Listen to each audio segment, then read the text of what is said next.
ଭାବୁଛନ୍ତି ନା ଏତେ ଧୂଆଁ କୋଉଠୁ ଆସୁଛି, ଏତେ ଭିଡ଼ କାହିଁକି ଅଛି? ତ ଭିଡ଼ିଓଟି ଲାଷ୍ଟ ଯାଏ ଦେଖନ୍ତୁ, ନିଶ୍ଚୟ ଜାଣିପାରିବେ। ଜୟ ଜଗନ୍ନାଥ ସାଙ୍ଗମାନେ। ତ ସାଙ୍ଗମାନେ, ଏଇ ଧୂଆଁ କୌଣସି ବିପଦପୂର୍ଣ୍ଣ ଧୂଆଁ ନୁହେଁ କି କୌଣସି ଜାଗାରେ ନିଆଁ ଲାଗିନଥିଲା। ଏଇଟା ଥିଲା ଗୋଟିଏ ମନ୍ଦିରର ପୂର୍ଣ୍ଣାହୁତି ପୂଜା, ଯୋଉଟା କି ଆମ ଘର ପାଖରେ ଅଛି। ସେଦିନ ସମସ୍ତେ ମନ୍ଦିରକୁ ଯାଇଥିଲେ। ଏତେ ଭିଡ଼ ହବାର କାରଣ ବି ସମସ୍ତେ ଯାଇଥିଲେ ପୂର୍ଣ୍ଣାହୁତିର ଦର୍ଶନ ପାଇଁ। ଆମେ ବି ମଧ୍ୟ ସେ ମନ୍ଦିରକୁ ଯାଇଥିଲୁ ପୂର୍ଣ୍ଣାହୁତିର ପୂଜା ଟିକେ ଦେଖିବା ପାଇଁ। ଆଉ ସେଠି ଯାଇ ଜାଣିଲୁ ଯେ ସେଠି ପ୍ରସାଦର ବି ବ୍ୟବସ୍ଥା ଅଛି। ଏଠି ଯୋଉ ଲୋକମାନେ ଅଛନ୍ତି ସମସ୍ତେ ଲାଇନ ଲଗେଇ ଛିଡା ହେଇଛନ୍ତି ପ୍ରସାଦ ଆଣିବା ପାଇଁ।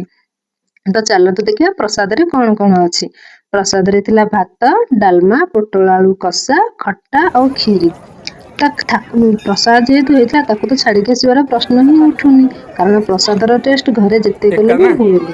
ତ ଆମେ ପ୍ରସାଦ ଖାଇସାରିଲା ପରେ କି ଶାନ୍ତି ସତରେ। ତ ତାକୁ ଖାଇ ଆମେ ଘରକୁ ଆସିଥିଲୁ।